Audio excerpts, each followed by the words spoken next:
Hello everybody, welcome back. I'm the Strategy Professor, and today we're going to be doing an in-depth jungle tier list for patch 10.8. So as always, if you enjoy the content, please be sure to like and subscribe. It really helps out a ton on the channel. Come by, check out the stream sometime as well. We've been starting around sometime between 11 to 12 p.m. Eastern Standard Time, usually going till about 4 or 5 a.m. Eastern Standard Time. So come by, check it out. It's a great time. Very friendly, chill community. I try to narrate as much as I can about what's going on into the game, explaining different things, and then trying to be as conversational with the chat as well. So it's a really good time. And then we also have a support in-depth tier list that I did and patch notes in-depth earlier in the patch.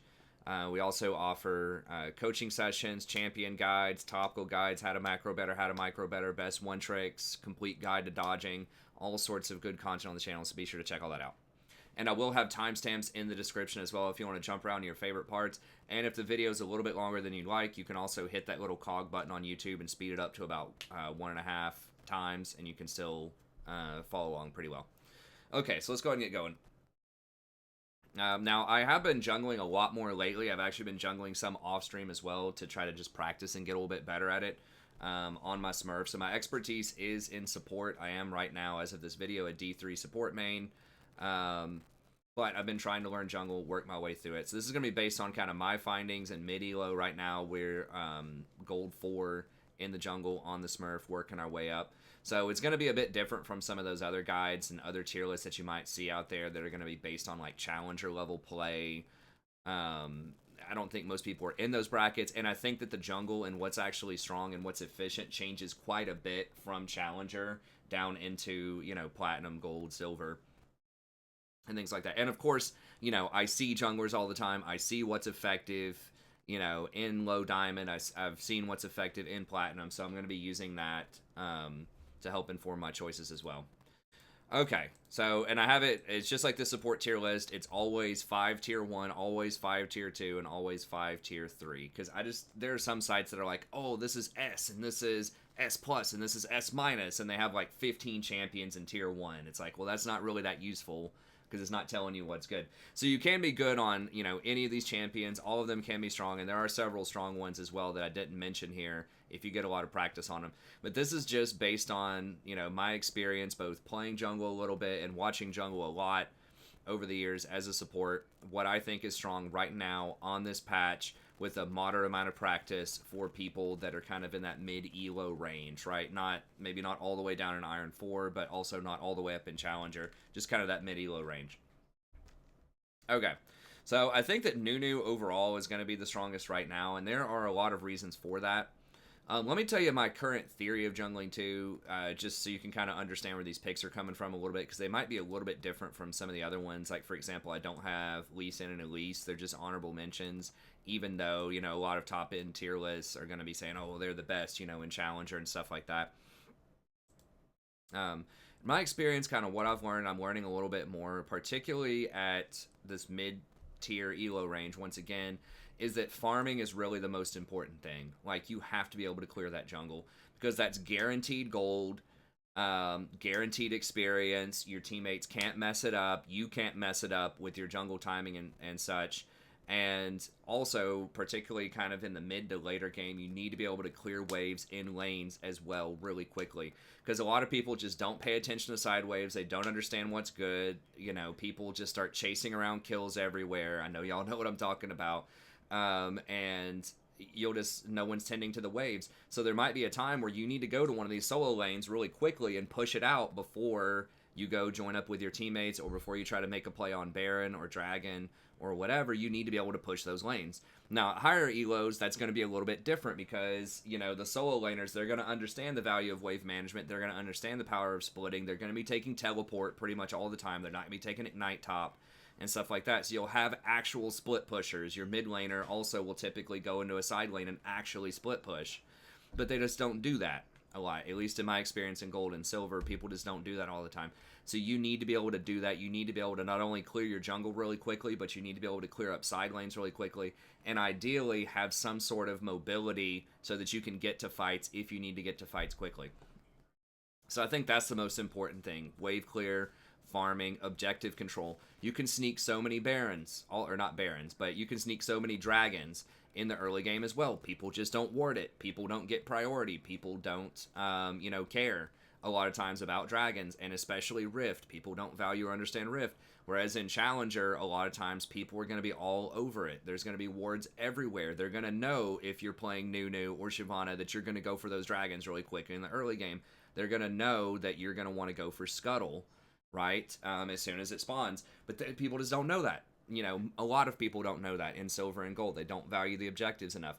So anything that can take objectives really quickly, dragons, rifts, especially solo, early game, level 4 or level 5 after your first back, and you get a control ward, can you take the dragon or really quickly and efficiently? Can you take rift when it spawns really efficient and quickly whenever you do it?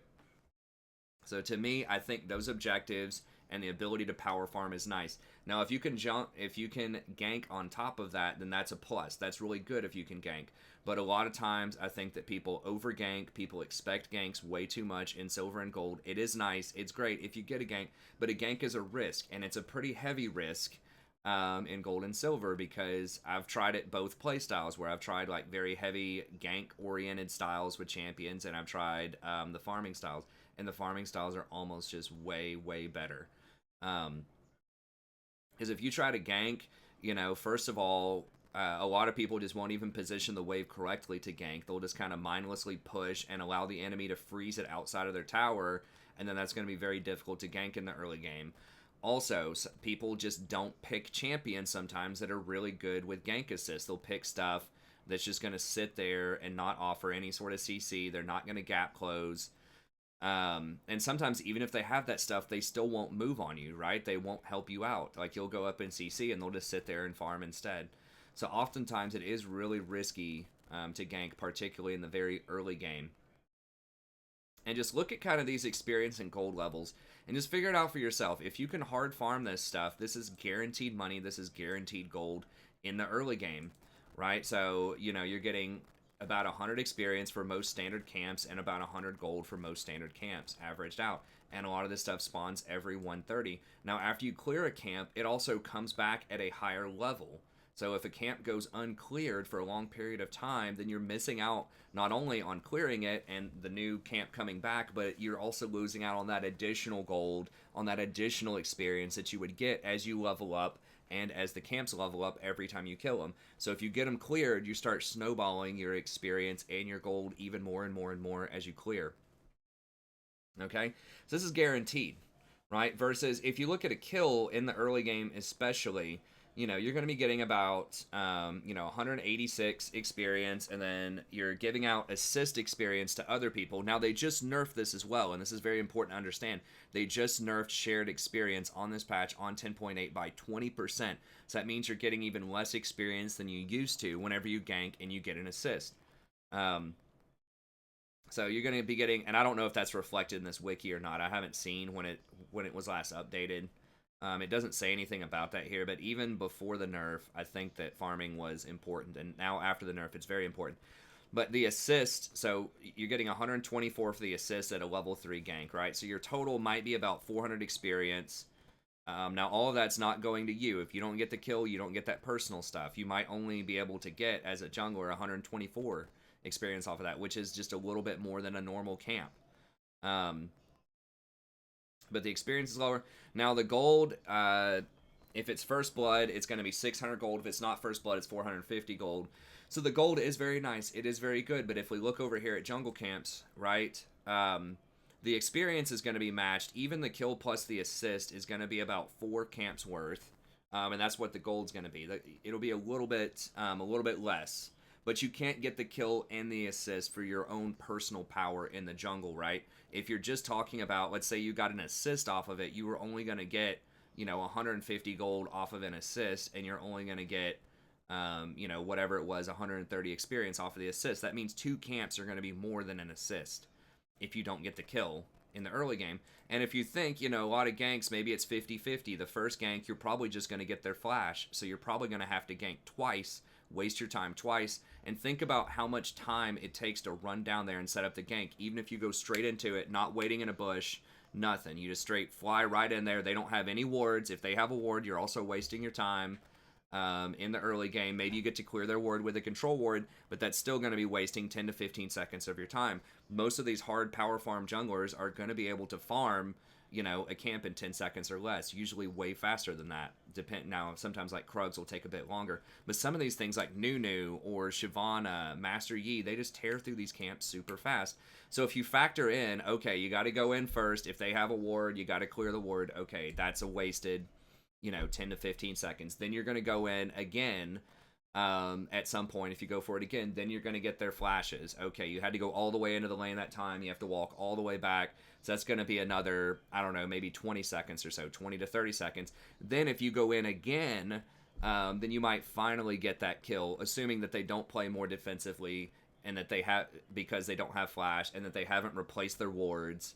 And that your team actually coordinates with you and gets the kills, that they have enough health to allow you to gank, that the wave's in a proper position so that you can actually gank, so that they're not, like, you know, perma-pushing them into the tower.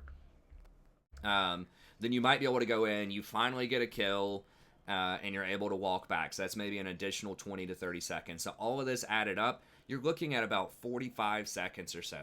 You know, 45 seconds to 1 minute to get a successful gank. In a lot of scenarios. Right now, obviously, sometimes you can just fly right in there, run straight over wards, and they flash, and you still get the kill in a rosy scenario.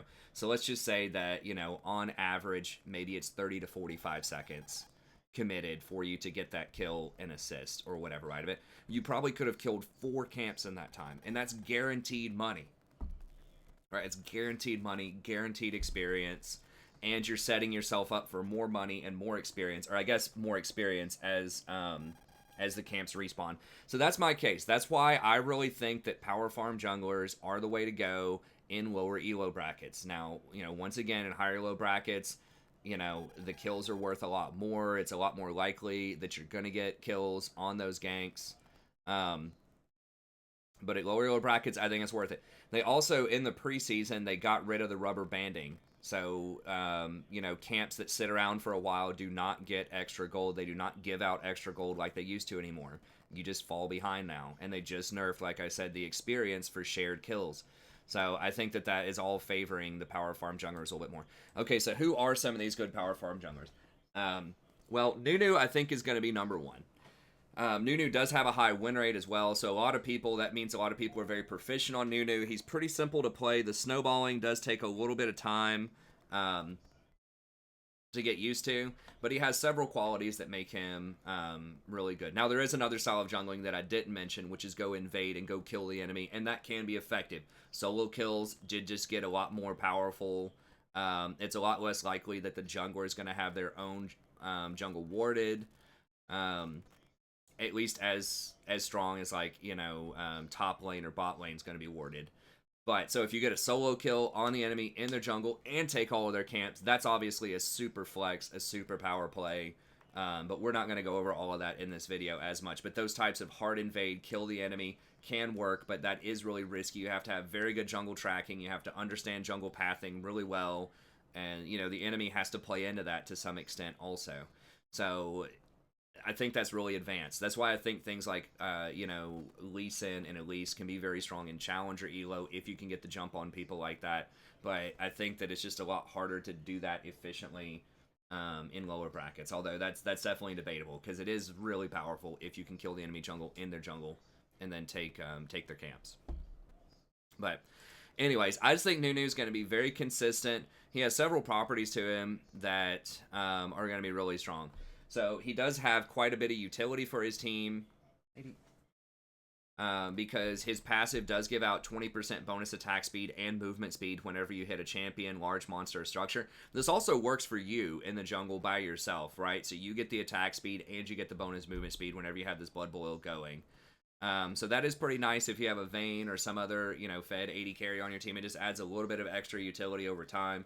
So it's not like a game-breaking passive, but it is very nice, and it does add utility to your team, and it does increase your clear speed over time. Now, it also, your basic attacks do splash damage, dealing 30% of your AD and a cone to targets. This is great for taking down raptors, little golems, wolves, all of that stuff in the early game. Helps out quite a bit with your clear. Okay. And then consume. Now, this is one of the premier reasons I think that Nunu is so strong, especially, you know, in kind of these lower brackets. And he's even like pretty decent into platinum and low diamond, I think. But especially in the lower brackets because it guarantees you're going to win any smite fight. Okay. So if you're sitting there, unless you get CC'd right when you want to consume, you're going to win any smite fight. So that means you can roll up, you can take people. You know, if another tank is trying to contest Scuttle, you can get the Scuttle from him. And really importantly, you can go for those early dragons. And even if the enemy shows up, if it's already kind of low, there's no way they're going to take it from you. Because Consume plus your Smite is going to be way more true damage than anything the enemy has. Unless it's like maybe a Cho'Gath with Smite.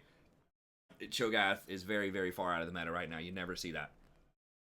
So that's going to guarantee that you know, anytime you can get those dragons, you can get the scuttles, you can take, and you take it really quickly. So not only does it execute it, but it allows you to take it down really quickly as well. And Baron, that's huge because so often in lower elo, people won't, they just won't zone off the enemy jungler.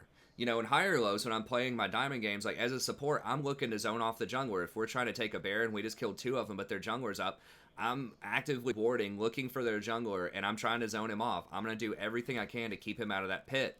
But that's not happening in silver and gold, right? Your support's just going to sit there and auto-attack the Baron with you and cast spells and just let the jungler flash the pit and take a smite at it, right? So if you're not Nunu and the jungler's alive and nobody's zoning the enemy jungler and they're sitting there hovering around the pit, it's either going to be a 50-50 smite or you have to back off and not do it.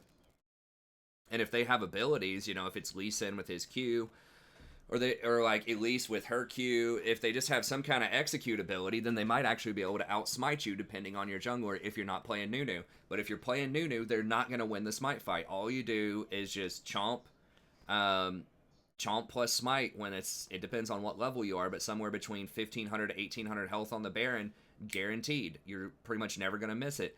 And that also allows you later on in the game, if you have to go for a miracle steal, because they're not going to zone you off either.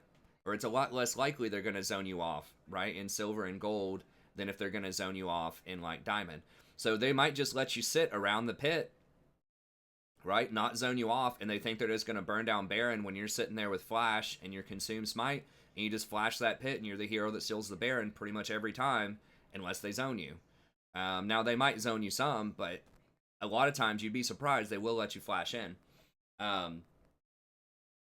So anyways, I think that's really nice. Or if you need to, if they're going for Dragon Soul or whatever, and you need to flash the pit and stop them from getting the soul. So it works offensively, it works defensively. It just guarantees you're going to get the smite on every single objective, and that is extremely powerful. It just allows you to be a lot more aggressive with your objectives. You don't have to back off because you're afraid of a 50-50. You're going to get it. It's awesome. So there's that, but then also in the jungle, it just keeps you so healthy because you heal up so much off of this ability. It allows you to take camps quickly, but just full heals you. Now, they did nerf the healing a while back a little bit, but it's still extremely strong. So that means you're going to be very healthy. So if one of those invade junglers wants to come in, the Lee Sin or the Elise, you're probably going to be able to get away. You can't fight them, most likely, unless you're really far ahead. But you can still flash and get away. You're not going to die. Versus if you're clearing on something else, like an Amumu or whatever, you're trying to do a full clear on an Amumu, and then the Lee Sin just shows up out of nowhere, it's going to be really difficult for you. You're probably going to die if you're at 30% or low health if he connects with his Q. So that's just really nice that he stays at full health while he clears really quickly. And then even in fights, it's still going to be a very, very powerful ability because it does high base damage. I mean, look at this. 220 base damage on champions, and you get to max this while you're jungling, and it helps you with your jungling, and it also helps you in your team fights.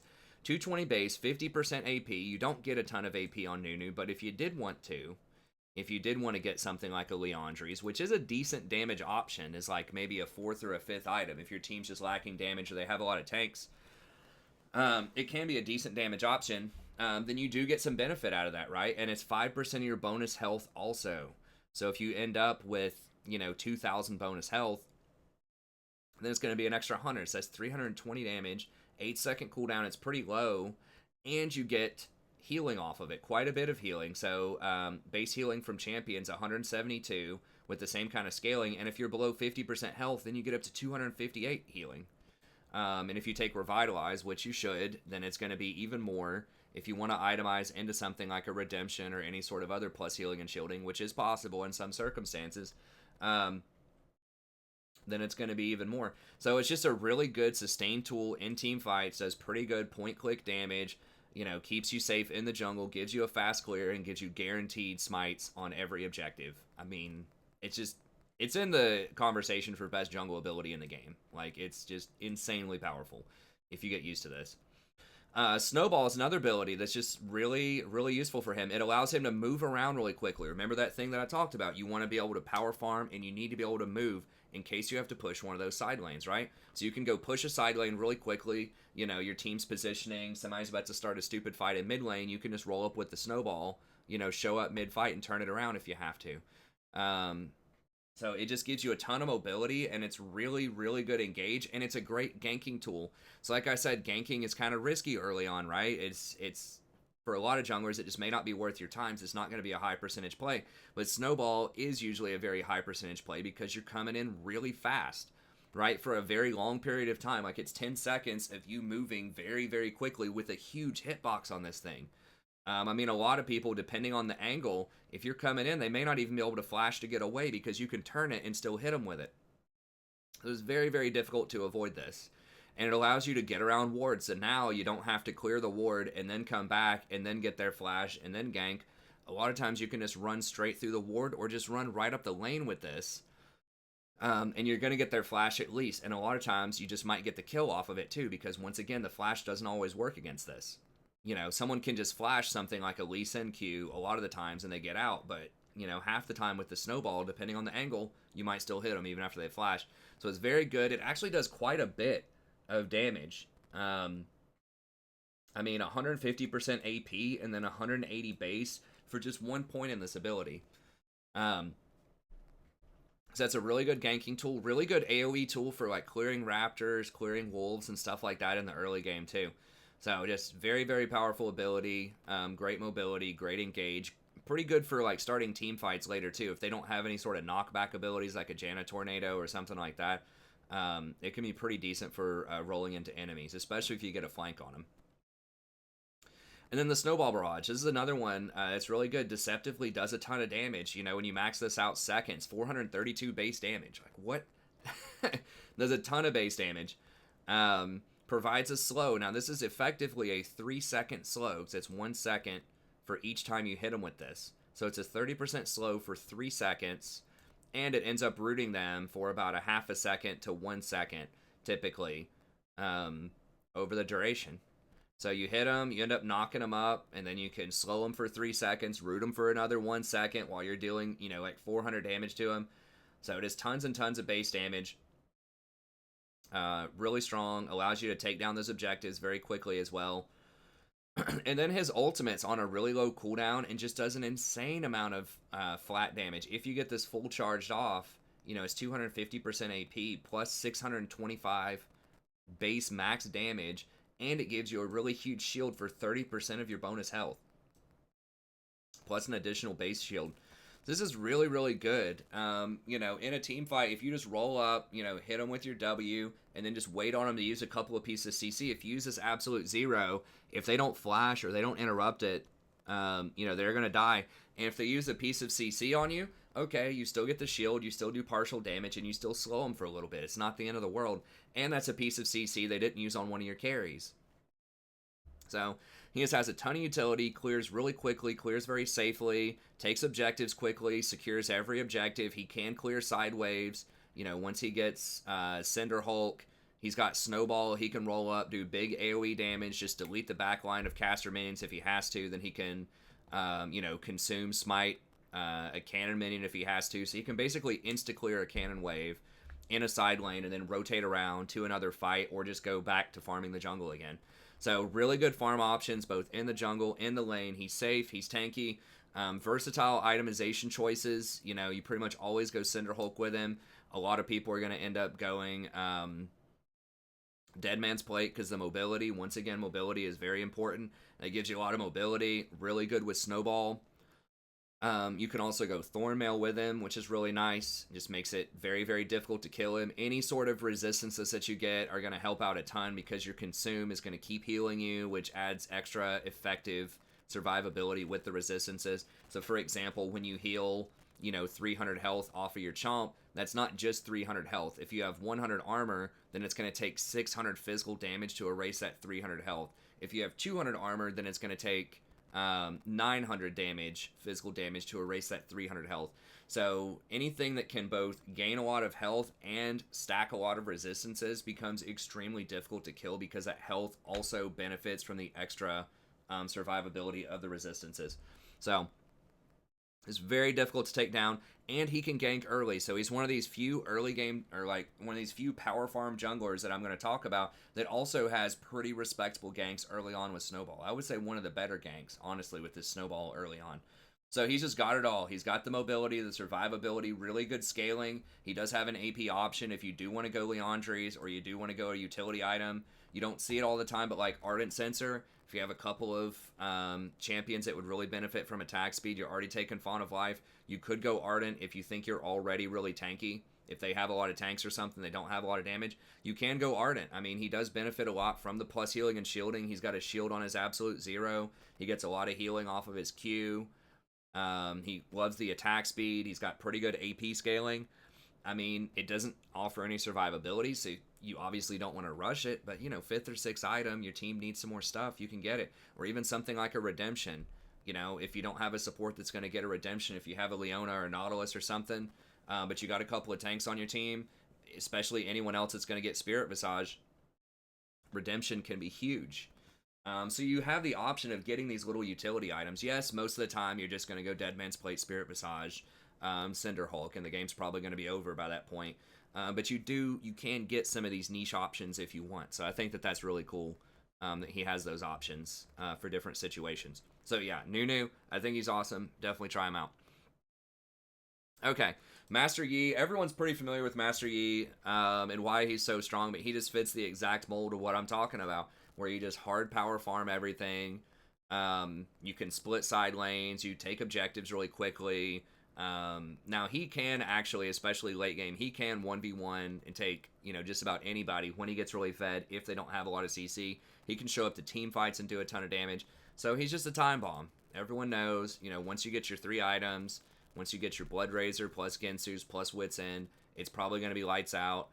He can even get something like a Death Stance after that for defense. Usually you don't get Blade of the Ruined King and Wits End. You have to kind of choose one. And I think Wits End, this is something that a lot of people have started running that really kind of revolutionized Master Yi and sort of took him to the next level, where he's just so obnoxious with this because it gives him that magic resist, and that healing is just insane early on. Right? Especially when you have a fully stacked Conqueror that's going to be giving you a lot of extra. I don't know if he takes Ravenous second. But either way, like, getting the extra, whatever it is, that on-hit healing ends up being like 60 or 70 early on. And then having that amplified and applying with the Gensus, you're getting your Gensus and your Double Strike and all that, it just puts on a ton of extra healing. So yeah, the Blade of the Ruined King is going to end up doing more, probably damage on hit. But the healing is not as high, right? It's just 12% lifesteal, which doesn't apply to like magical damage stuff. So I don't know. It just seems like it's almost impossible to kill him, and I'm pretty sure most of the time he can solo Baron once he gets all 3 of those. So this is just kind of a disgusting item that gives him move speed as well, that just gives him a ton of magic resist, very similar damage, if not more damage than Blade of the Ruined King. He does get 50% attack speed instead of 25%. And just the healing is just gross, especially against a lot of the magic damage champs out there, right? We're seeing a lot of Echoes, a lot of Dianas. Most of the tanks, your Zax, your Nunu, stuff like that's going to be magic damage. So he just takes over, and the big thing about him is the combination of Double Strike with Gensu's, because the Double Strike allows you to hit twice every so many attacks, and then Gensu's also counts your Double Strike twice every 3rd attack. And so those two just synergize off of each other and just do an insane amount of damage. And then when you combine that with Blood Razor, which does a lot of on-hit damage and gives you more attack speed, so you're getting more double strikes, more Gensus, and you have a powerful on-hit effect. And then you combine that with something like a Wit's End, which is giving you a lot of extra attack speed and a powerful on-hit effect, which is amplifying up again the double strike with the Gensus. It just becomes absurd, and everyone's seen it on Master Yi, but that's how it happens. That's how the magic works. That's how he just completely deletes people. That's how he's able to solo Baron off of 3 items. He just has so much energy or so much synergy with all of those things. And then the Alpha Strike. The biggest thing about this is you become untargetable. So in team fights where he's killing people and getting resets, you can't even really stop him. A lot of people say, "Oh, well, all you do is CC him." Unless you have a piece of, and he's running around like a million miles an hour too. Unless you have a piece of point-click CC, and there's not that much of it in the game, right? If you have like a Malzahar, maybe like a Fiddlestick Sphere, a Lulu Polymorph, like there's some of it out there. But if it's a skill shot, if you have to actually hit him with something, it's going to be hard. Even the point-click sometimes, it can be really difficult to figure out exactly where he's going because it looks like he's zipping around to like 4 or 5 different people in a team fight, and if you don't hit him instantly with that CC, he's going to kill you. And then he can also take like a Quicksilver Sash if he wants to later on. So it just makes it very, very difficult to deal with him when he gets the resets and he's just constantly spamming Alpha Strike and you just can't interact with him. It's very frustrating. And then he has Meditate, which, does reduce a little bit of damage. So if you're going to hit him with a really big strike, he can Meditate and reduce a lot of that damage. So if he sees like a Jinx Rocket coming or, just something else, or a Tower Shot very often happens here. In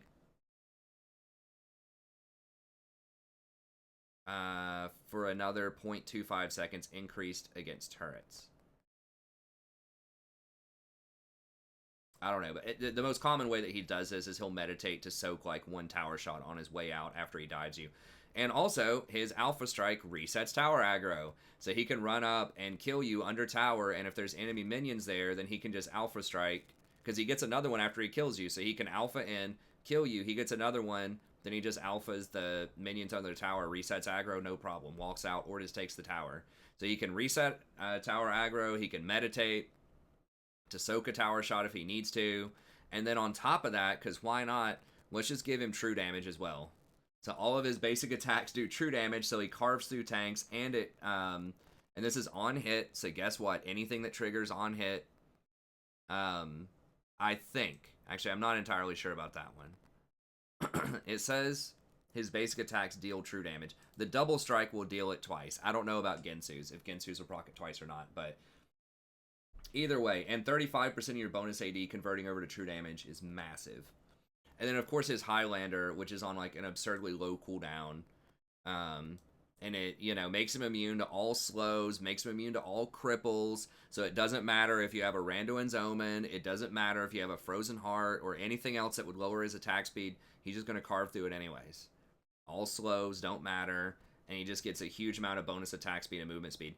Now, they did lower his bonus attack speed a little bit, but it doesn't matter. He's still going to be super strong in the right situation. It's just all about, can you shut him down early or not? And if you have really crafty pathing with Yi, if you just avoid the enemy jungle, he does power farm the jungle extremely well. So if you just power farm the jungle and just look for some easy people to pick off, if one of your lanes has some CC and you can get in there and get a kill or assist every now and then, it's just off to the races and extremely difficult to stop him. So yeah, that's Master Yi. Everyone's familiar with him. There's a reason he's banned a lot. He just scales way too hard, and in these elo brackets in gold and silver and things like that, he's just very, very difficult to stop. Now, why is he a little bit lower than Nunu? He could be number 1 in this elo bracket, honestly, but I think Nunu's just a little bit more consistent. Nunu does have better ganks early on. Nunu does have those secures on the dragons and the barons for the smite. If you do fall behind with Yi, it can feel really bad. If you don't get those resets, you can get annihilated or blown up. There are some champions that are really good against him. Rakan is really good, like the Leona, the Nautilus, the stuff like that in the early game can lock him down. So, there are more answers to him than Nunu, I feel like. Like, Nunu in-game, he just has so much CC. He's so impossible to kill. He can just farm so hard. I just think Nunu brings more to the team. But Master Yi, if you personally get really far ahead, there's a reason he's like, you know, one of the #1 booster champs. So yeah, Yi's going to be very good. Zac is another one that I think is extremely powerful right now. And a lot of tier lists are going to have Zac up there pretty far. Now, Yi does have a little bit of a lower win rate. Now, a lot of this, though, is people just being bad on Yi. And you're like, well, how do you be bad on Yi? Like, he seems like such a simple champ. It's usually just over-aggression. You're just over-chasing kills, and you're just greedy, and you just want to try to go for a penta, and you end up throwing. You know, he's kind of got, like, Yasuo, Yi, itis, right? He's wanting to go for the big plays, wanting to go for the penta. But if it's someone who's actually playing intelligently, playing relatively conservatively, like getting kills that are good, but not over chasing stuff and just prioritizing farming and objectives, I'll guarantee you it would be much, much higher than that. Like a Smurf in this elo is going to be much higher than that. It's probably going to be 55 to 60%. This is just, you know, all of those, you know, kamikaze, YOLO Q Lees, Yees are bringing this down probably about 5% from where it could be with good play. And good play simply means don't be dumb. Like, it doesn't really require that many mechanics. Yes, you do have outplay potential. You know, with your Q, you can dodge skill shots. With your W, you can block damage with meditate if you understand their damage rotations. But, you know, a lot of it's just people over chasing. So Zac is going to be really strong as well, and Zac's been coming up a lot. They did buff Cinderhulk. You know, like I said, they indirectly buffed the power farm junglers by removing catch-up experience for the enemy. They actually did give extra experience on this patch too. I don't remember how much it was, but like later on in the game, let me look here. I forgot to mention that earlier, but that's also really important to keep in mind. And another thing that has really helped some of these hard farm junglers.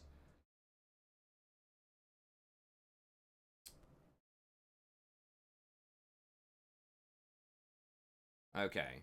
Oh, earlier on, if you are kind of a less safe jungler that does power farm, so like Shyvanna is a good example of this, we'll talk about her in a second, you do gain a little bit more healing when you're below 30% max health, and then you gain 1.35 more XP at levels 9+.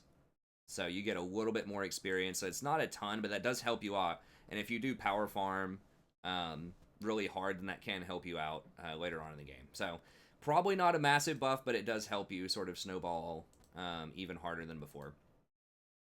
So all that's very good. But Zac does surprisingly clear pretty fast, and his clear is actually fairly safe. You do get kind of low, but you won't really get executed by camp, so if you get cut off early on, and he can escape too a lot of times. It depends on if your E's on cooldown or not, but if you do get invaded, you do have your E potentially to get away from people. And if they're trying to dive you under tower to get that last couple of hits, your goo, your passive can save you. So he does have a little bit of resilience against getting invaded, although it's still not going to be amazing. You still want to path away from where you think the enemy's going to be. But he's just kind of the king of dives, and that's a huge thing right now. If you can get to that back line, you can just be such a disruptive pest with Zac, just basically sitting on the 80 carry or the backline mage. Just going to take forever to kill you, and he has lots of things that help out with that. So he does have the Cell Division passive. If you do get killed, it's basically like an interactive GA where you split up into all these different pieces, and they have to kill your different chunks before you recombine. And if you do get to recombine,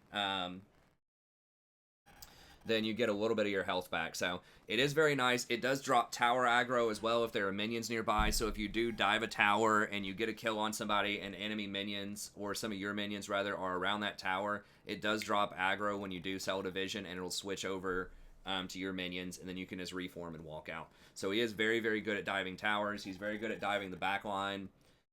He's just going to eat up a ton of time for the enemy to try to deal with you. And his clear is really nice. Like, this Unstable Matter does AoE, like, pretty good damage. It doesn't look like a lot, 4% of the target's max health, but it's only on a 5-second cooldown, and every time you pick up a chunk, then it ends up being 1 second off. So it's really a 4-second cooldown base.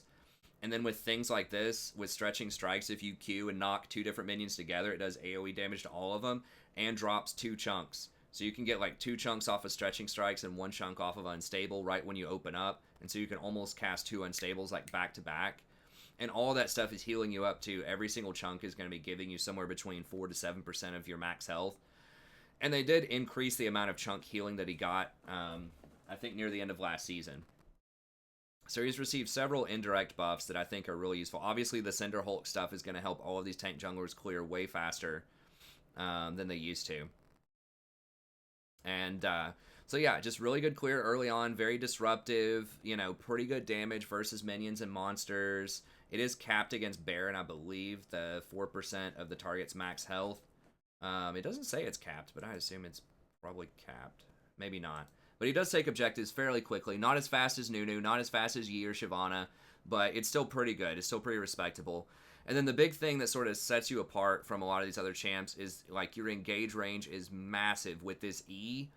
It ends up being up to 1800 range that you can jump over walls and just really get on that back line and be a big pest.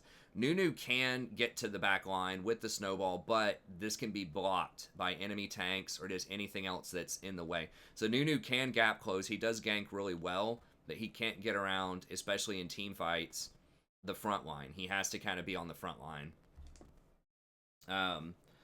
And so Elastic Slingshot allows you to bypass the front line and just hard dive the back. You just land on him with the slingshot, then just proc Let's Bounce.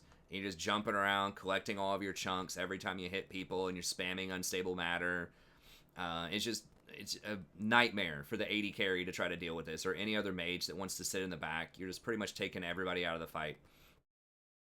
So, really good for ganks, really good for those late game dives, really good just for getting around the jungle. You could just jump from camp to camp. This is what you max first, and just really easily get very, very efficient clears. You can clear minion waves fairly well too. You just slingshot right onto the wave, you know, Unstable Matter, Stretching Strikes, pull everything together, and boom. You're pretty much going to one-shot a wave. Takes a little bit longer to eat the cannon down, but you can smite it if you really need to get to a team fight. So I think that's really good. And then Let's Bounce is on a fairly short cooldown, but it does allow you to bounce around and just cause a lot of disruption. Knocks everybody around for like 1 second, does multiple damage to them. So it's pretty good damage. If you hit somebody with all 4 bounces, it's going to do a little bit less than Nunu, but it doesn't have to channel. But it's similar damage in a lot of situations. So really solid overall. Does have a lot of survivability. It's going to be getting a similar amount of items, right? A lot of times he's going to be getting... now, he doesn't have... the AP options are pretty good on him, too. I haven't tried as much, but Leandri's is something that can work on him really late in the game. I don't think that you need Deadman's on him as much, which does free him up to get Thornmail. Just because a lot of the time when you're running around, it's just going to be jumping with your E anyways. So Spirit Visage is still obviously going to be really strong. But Thornmail does become a little bit more appealing. Warmogs does become a little bit more appealing in some of those situations. And then you can get, like I said, the Leandries and get to that backline and disrupt. Now, he doesn't have as many slows in his kit as Nunu does, so you're not going to get the double benefit out of it as much. But you have quite a few, right? Your Slingshot does... knock people up. Let's Bounce does disrupt people. Unstable Matter doesn't have anything. Stretching Strikes can knock people together. So you're going to be getting that bonus damage quite a bit. So yeah, just really strong champion overall. Probably it's just the ability to get to that backline, and probably has a little bit more spike damage than Nunu does. But it's pretty good. The one thing the reason that I did put Nunu a little bit higher is just that objective control. Right, like Zach doesn't have a lot of damage. He can burst due to Dragon or Baron, and he's pretty much just relying on Smite. And so you can have that stolen by other junglers potentially, like the Lee Sin, like the Elise, stuff like that might be able to jump the pit and just burst it and smite it. And just in general, his objective take is slower. Aside from being able to execute it, he does take the Dragon a lot slower than Nunu or Yi or Shyvanna. So his objective control is a little bit weaker. He doesn't do a lot of damage to towers. He doesn't, provide quite as many buffs as some of those other champs. Like he doesn't have the Nunu Blood Boil. But nevertheless, he is still an extremely strong champion right now. And this guy is very good in high elo as well. He's one of the top end junglers, like in Diamond Plus. So he's pretty good at all elo brackets. Whereas his Yi starts to fall off a bit. And Nunu, I believe, starts to fall off a little bit past low Diamond. But anyways, he's still going to be really strong. Now, Shyvanna's another one that some people do talk about, and I've been playing a ton of Shyvanna lately. And she farms so fast. I think she's probably the fastest farmer early on. Nunu's pretty fast, but Shyvanna is just like so fast, and she takes dragons extremely fast. She gets bonus damage versus dragons, and she just has a lot of percentage health damage that she can do to them. And she does a lot of damage. She does way more burst damage than anyone else on the list, pretty much. If you land your E consistently, I mean, you can actually one-shot people. If you get to like 4 items on Shyvanna, it will actually one-shot. But her playstyle is a little weird, and it does take some getting used to. She's also one of the best counter invaders, so if you want to try to go in and take the enemy buff, or take like enemy raptors or something like that, or if you just want to try to do a risky dragon, you know, you just drop a control ward over the pit. You see it's not warded, but your teams don't have priority in lane. The enemy jungler could be pathing down, but probably not. You can try it out with her if you have dragon form, because you can just fly away, right? If stuff starts getting dangerous, somebody's invading you, you're trying to get a risky dragon, doesn't work out well. You're invading somebody else and they spot you.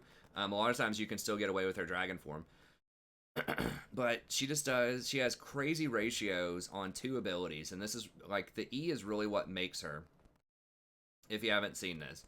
So, and you like max this up, it does 220 base damage plus 160 when it's empowered. So early on you might get another 120 off of it. So that's 340 base, and then it has 100% bonus AP ratio on it.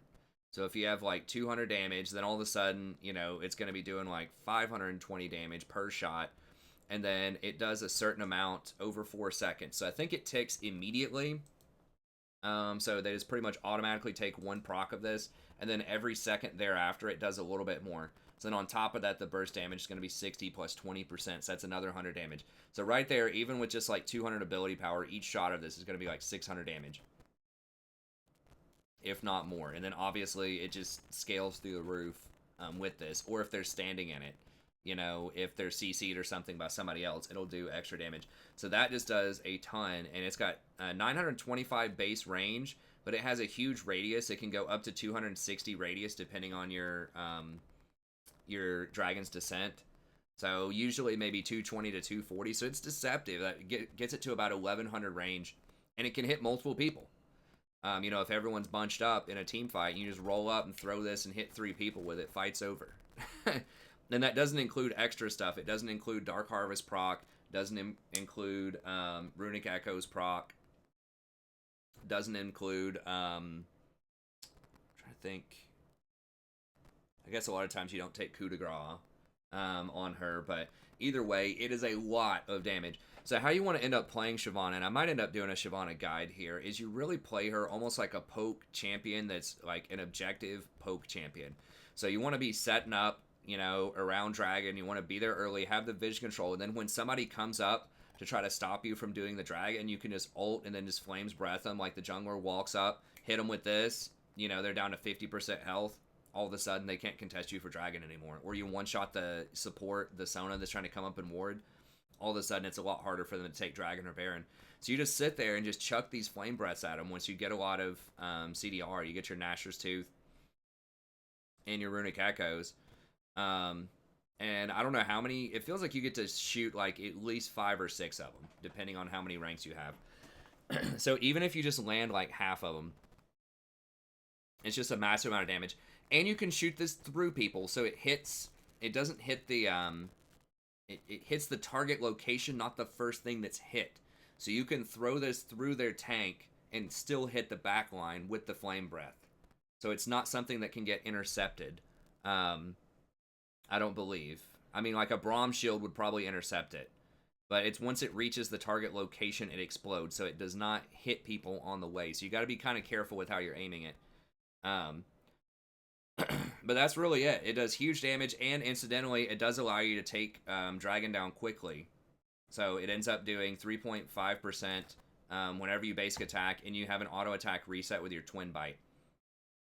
So that does, it ends up doing a lot of damage. Like, you take Barons and Dragons extremely quickly with this build.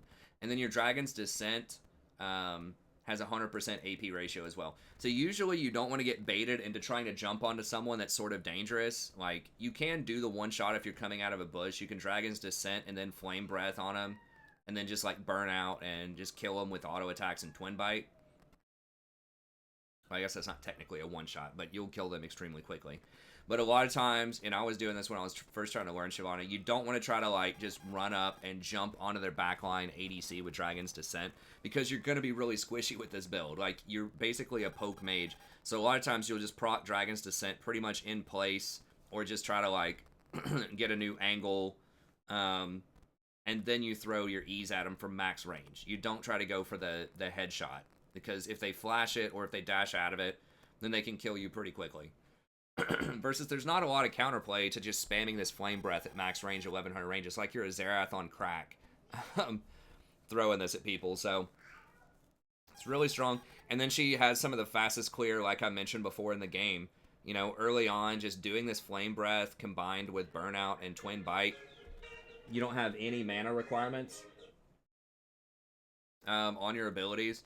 So just early on, you just spam, and you'll just, you know, just carve right through that jungle. You're carved right through lane minions if you have to go push a wave.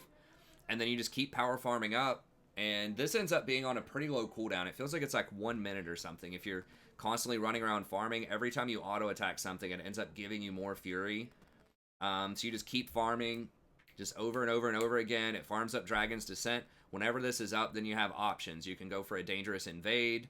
If you already have your jungle farmed out, you can split push down side lanes really comfortably, because if they come up, once again, you can just Dragon's Descent out of there.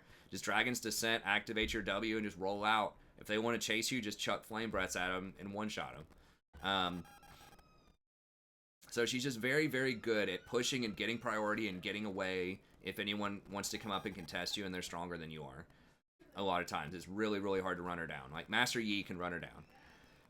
But a lot of other people are not going to be able to run her down. And you're still going to get off 1 or 2 Flame Breaths, even if he does, even if he's fed. And if you hit him with one of those, it's definitely going to hurt. So yeah, just power farm, takes dragons. She does 20% bonus damage versus dragons, and she already does a lot of damage to objectives anyways. So she can just tear through those dragons super fast. You can also use this, like, she's not amazing at ganking, especially pre-6. Her ganks are pretty much non-existent unless somebody's just, like, absurdly pushed up and super low. But if you roll up with that Dragon's Descent, and the enemy team has some kind of engage, like if they have a Leona bot lane, or whatever, you can jump, like, over walls to get around wards. And then, you know, just chuck those Flame Breaths. If they hold them in place, that should be a free shot. So if Leona, you know, engages on their ADC and you hit them with 1 Flame Breath, you're going to come really close to killing them a lot of the time. And then the support's Ignite's probably just going to kill them. So her ganks are okay if you have gank assist. She has the damage, she has the range, she does have the movement speed, right? With her W, she can get there really quickly, and her Dragon's Descent allows her to close the gap and get up close, but she doesn't have the CC herself. So you got to have a little bit of gank assist, but if you have people that, you know, have CC in their lanes, you definitely can tear some stuff up. So she does a ton of damage late game. Scales super hard. Just kind of a weird poke slash like hard farmer. So it's a strange combination. It's really fun to play though. I highly recommend giving her a try. And then the last one that I'll mention here, and I mean, I guess we'll just get through the top 5 here, and then we'll mention the other ones a little bit faster, is Wukong. He's still super strong. They did nerf him a little bit on this patch, but he still has a really high win rate, 54% win rate. He just kind of has it all going on. Scales pretty well. He's got the double knock up with his ult. I don't know. I still don't know why he can do it twice, but for some reason he can. Has 2 different gap closers. You know, with his Nimbus Cloak, or his Nimbus Strike, and his Warrior Trickster. Just does an obscene amount of damage. I mean, 16% of somebody's max health damage with 440% total AD, not even bonus AD. What? I mean, it's just nutty. It's so much damage. And then this, being able to shred their armor for your entire team, not just you, but for the team, gives you extra play against tanks. Hi, Rory. Oh no, what happened? What happened, Rory? My mom. Your mom? I want to get mom. I want to go to. Hey, honey, are you there?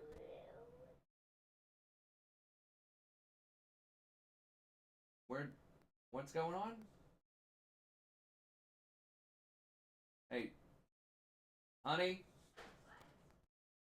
Okay, Rory was like really upset and saying something about mom, so I was making sure you're okay. I She's really mad. She thought you left or something.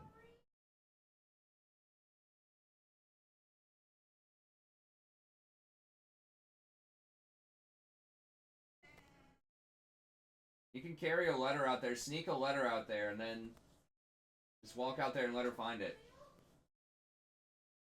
Okay.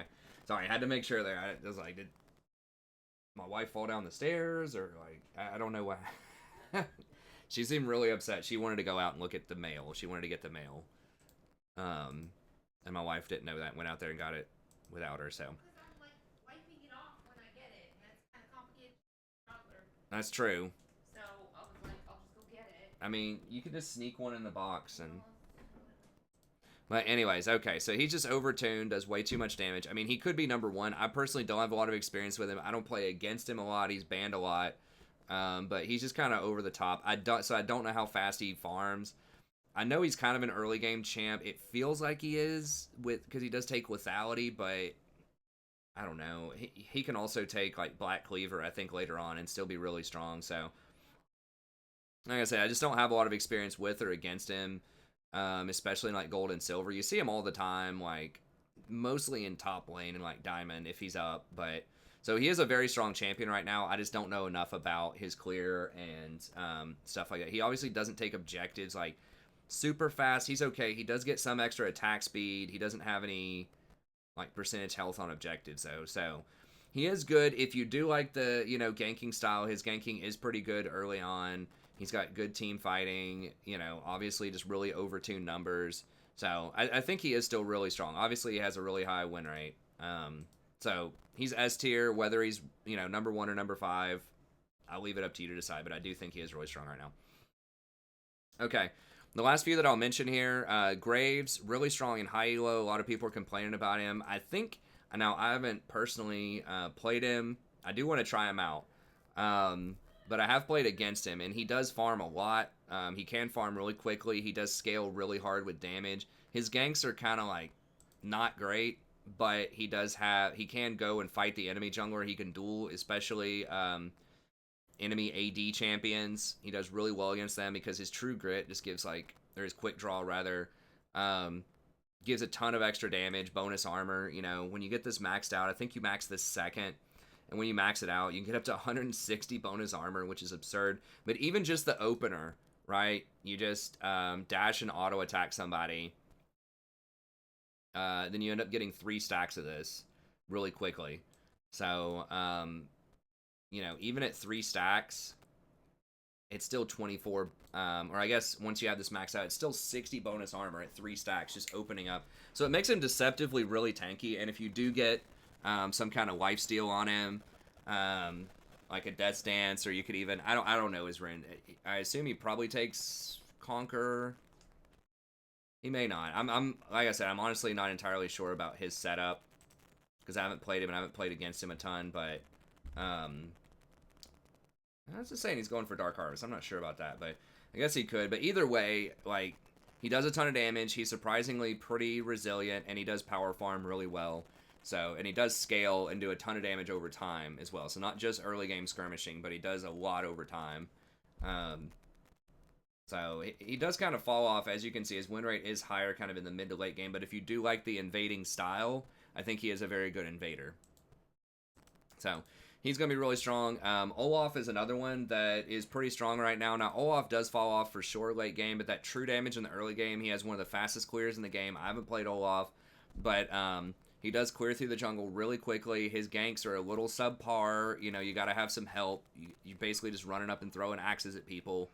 But if you do get that assist, if you do, gank a lane that has some kind of CC on it or someone who's overextended, he can do a lot of damage. He does duel other junglers pretty well, especially once he gets that Ragnarok, especially if you have like an enchanter support that's going to get Shirelias or they have some kind of speed boost on you with his ultimate. He can just delete people. So he is very good, but he doesn't bring a lot of CC to the table. He does fall off later, even if you're fed, if you don't close the game out, and he falls off if you don't get fed, right? So he's just kind of a really risky pick, but if you do like one of those invade fight type of junglers, he is going to be one of the better invade and fight junglers out there.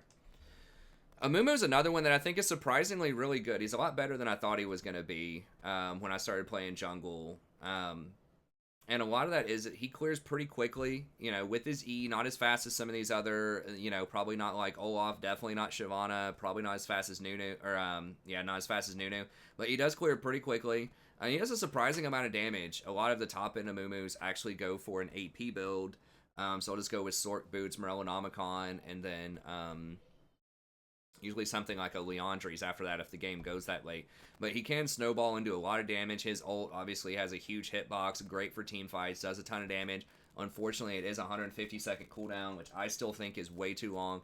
It is a very powerful ultimate, but I think they should just lower the root duration or something and just lower the cooldown on it, because he really, really needs that ult. And a lot of these other champs just have much, much lower cooldowns on their ults. So... Anyways, he's okay. He can get invaded. He can get beaten up hard in the early game. But if you make it through your first couple of clears, he actually does become pretty mana efficient. And he can clear fairly quickly. With his W plus his E, he can definitely get some clears in. So, very good, especially if you have a team fight comp. You've got like a Misfortune or a Rumble, a Jarvan, something. Well, you wouldn't have a Jarvan probably if you're playing a Mumu in the jungle. But you all know what I'm saying. A Kennen, like a team fight comp, then a Mumu can be really good with that. Echo's another one who's pretty solid. I think Echo's clear is a little bit slower than some of these other ones, although I don't know. It's still, like, respectable. He obviously scales extremely well, has great AP ratios, pretty good utility, great stun in team fights, pretty good against assassins with his ult. So if he gets pretty far ahead and you're good on him, he does require a little bit of practice to play well, but he can still work really well, especially if you need a late game scaling comp, then he can be really good. And then a final one that I guess I'll mention here. Well, I'll maybe mention the other ones just really quickly. But Vi, I think, is pretty good as well. She's pretty respectable. Almost always has a decently high win rate. Nice point-click ultimate. I think that she does power farm pretty well. She can take dragons really well in the early game. It's just after one or two items, she does kind of fall off when she gets her warrior and then her Trinity Force. She has to start getting tank items, and if she is not able to one-shot that backline, her utility runs out pretty quickly.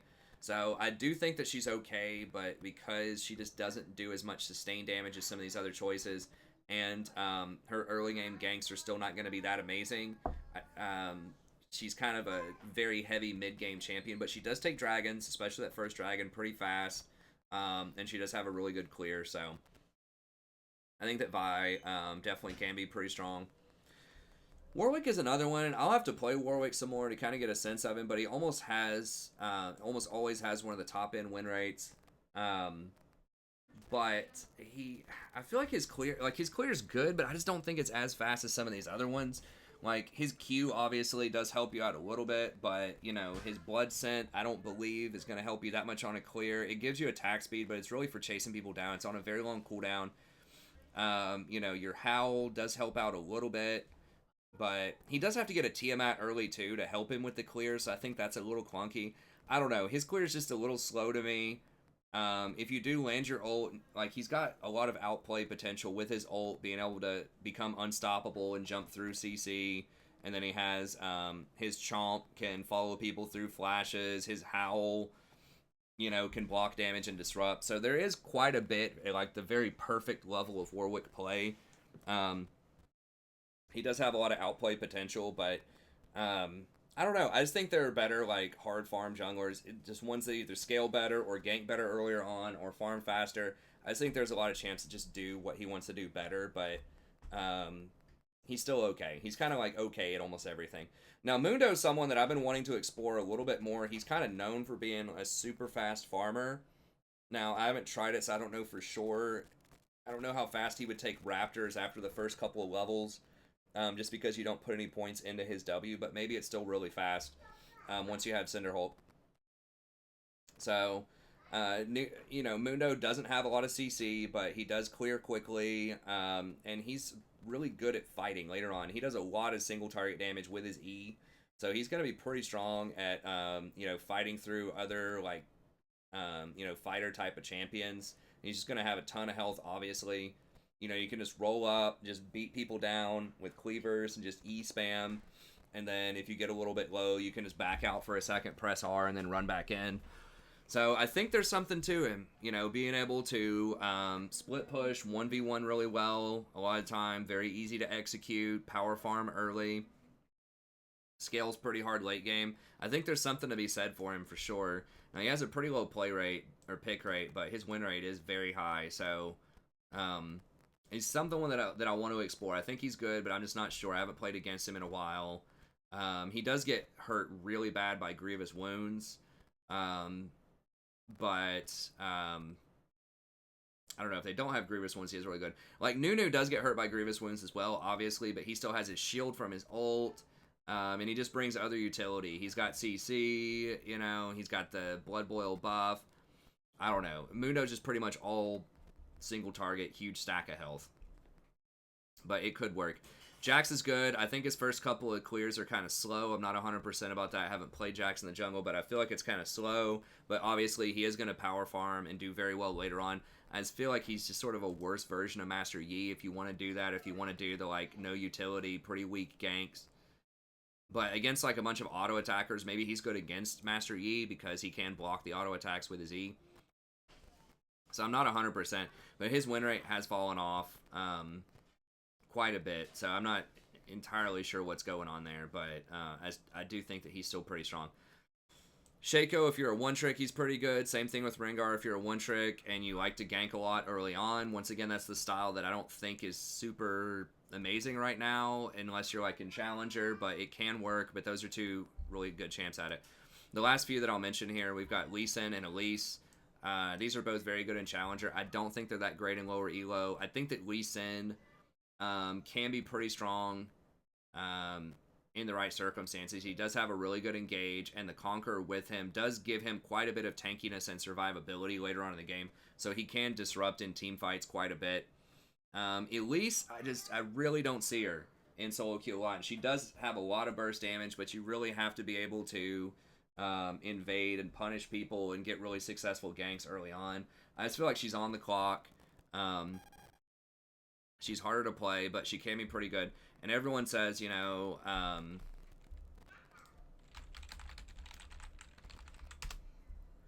was watching a Vikaru video who does have some pretty good stuff about jungle. I've been trying to watch some more jungle content lately.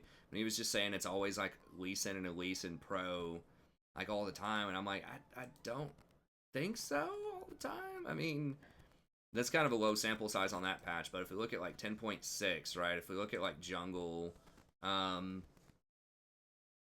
as far as presence goes, in order, Jarvan, Trundle, Set, Olaf, Elise is up there, and Lee is up there, but there are lots of other things. What's the pick rate? I guess Lee is picked a lot. But his win rate's 43%, Elise is 50%. It's not like they completely even take over Challenger, right? They're just early game champs that fall off if they don't get a ton of ganks early. Lee does have the tankiness and the potential for a kick play later on, so I think he has a bit more utility. I've kind of reversed that position. I used to think Elise was a little bit better later, but I think Lee probably is. But nevertheless, they're okay. I just... low diamond and lower, if you play them a ton and you're very confident that you can make some big plays happen early on, they can be great. Then I just think they're just too risky for me and for a lot of people. A lot of they don't have super high win rates. If we look at Elise here, she's at 50% and Lee's probably at 49%. So they're not absolute terrible, but I just think that they're a better choice a lot of time. And then Ivern is someone who has been coming up a lot in the win rates. I personally like playing Ivern a lot, but I think the biggest knock against Ivern is that he can't clear wave. He can't clear waves very easily. So if you do have to go push out a side lane, he's not gonna be able to push it fast, and you can't counter jungle on the fly. So if if you're top side or whatever, and you see the enemy jungler bot side, and their entire jungle's open, you can't go clear that jungle up. And he takes objectives pretty slowly, so you can't just say, hey, I'm going to go, grab, Rift. You do have Daisy that can help you out, but I just feel like it's a lot slower than something like, a Nunu or a Shyvanna, who doesn't have to have any prep. You don't have to put your little magic on the,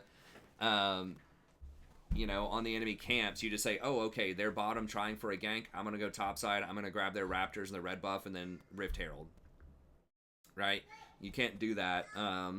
You can't make those kind of decisions like Ivern. You have to set everything up early. Now, the nice thing about him, though, is he can set up the camps early on and then get some ganks. So if you sequence it correctly, you can avoid the enemy jungler a lot of the time. And you can gank lanes a lot, especially when off of your first back you get mobility boots. While you're waiting on your camps to spawn, you don't have to spend any time sitting there to kill them.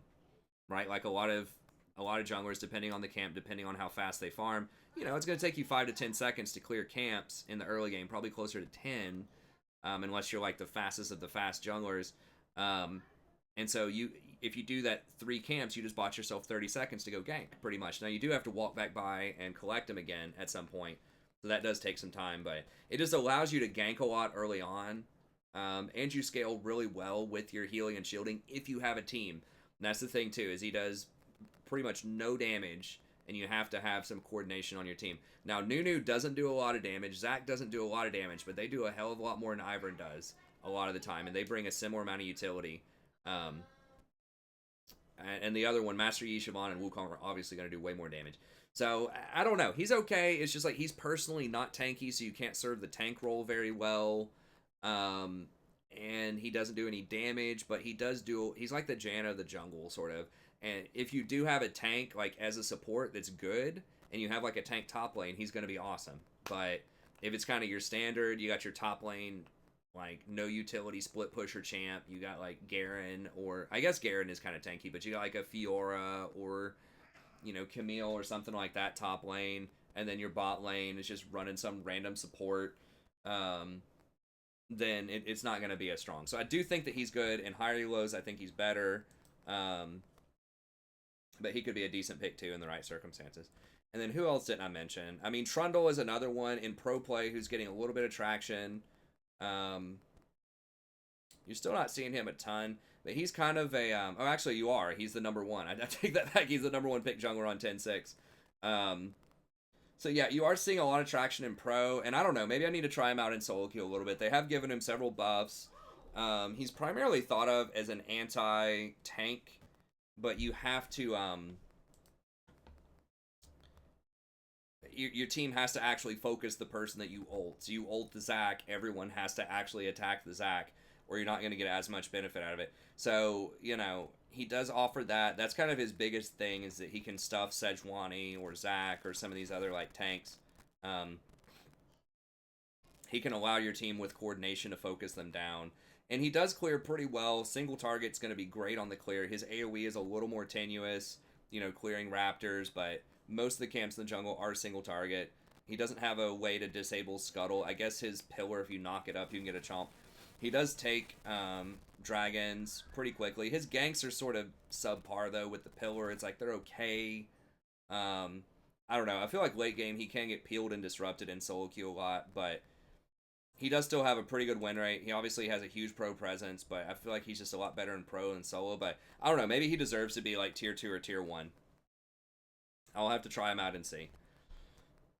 But he can be pretty good. He does start to fall off, as you can see, a pretty good chunk as the game goes on. Though you would think he scales pretty well, but he's, you know, he can get kited. He's kind of got like Olaf-esque sort of itis there.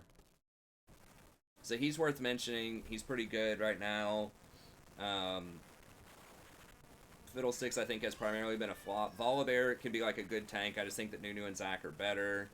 But he can be alright. Udyr is a pretty good split pusher, but if you want to split, I think like something like Shyvanna is probably better if you just want to power farm and split.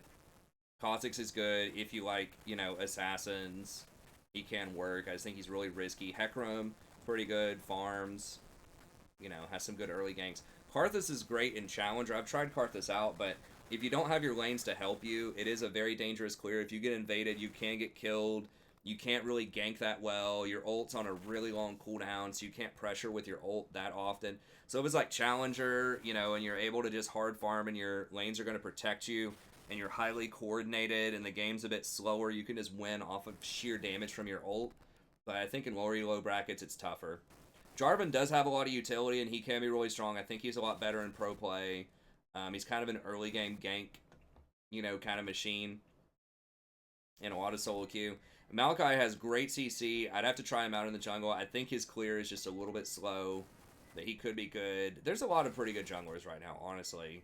But anyways, that's all that I'll mention because we're pretty much out of time. But anyways, that's going to be it. If you enjoy the content, please be sure to like and subscribe, and I'll see you next time. Have a good day.